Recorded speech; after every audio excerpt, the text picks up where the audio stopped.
Isang mayabang na lalaki ang nang-insulto sa isang waiter.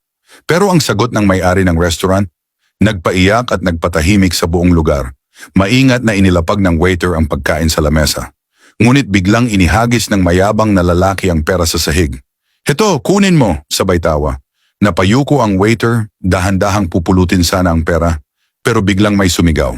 "Itigil mo yan!" Ang may-ari ng restaurant, galit na galit, hinawakan ang braso ng lalaki.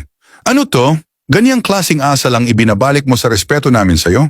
Hindi porket may pera ka, pwede mo nang apihin ang mga staff namin." Napatawa ang lalaki. "Alam mo ba kung sino ako?" Sabay turo sa waiter. "Bakit ko naman igagalang ang isang mahirap na waiter?" Huminga ng malalim ang may-ari, pinipigil ang sarili. "Ang pera, hindi sukatan ng pagkatao, pero ang asal mo ngayon, insulto sa buong sangkatauhan." Bumaling siya sa waiter. "Ibalik mo ang pagkain." Tahimik na kinuha ng waiter ang pagkain. Humakbang palapit ang may-ari. "Heto ang huling sasabihin ko sa'yo. Pulutin mo ang perang inihagis mo at lumabas ka sa restaurant ko." Tahimik ang lahat. Walang umiimik. Napilitang yumuko ang mayabang na lalaki.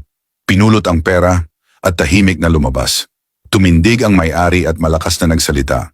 "Kung magsasara man ang negosyo namin, ayos lang. Pero kailanman, hindi namin isusuko ang dignidad at respeto sa kapwa. Ang dignidad at kabutihang asal ay hindi nabibili ng pera. Sabi nga sa Kawikaan chapter 22 verse 1, ang mabuting pangalan ay pipiliin na higit kay sa malaking kayamanan at ang lingap ay higit kay sa pilak at ginto. Sa mundong inuuna ang yaman, bihira ang tulad ng may-ari na pinipiling ipaglaban ang tama. Hindi lahat kayang tumayo para sa mahihina, lalo na kung ang kalaban ay may pera at impluensya.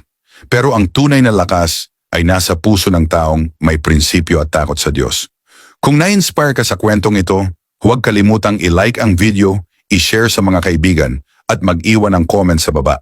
Maraming salamat sa panonood. Naway nagsilbing inspirasyon ang kwento ngayon. Hanggang sa muli, to God be the glory.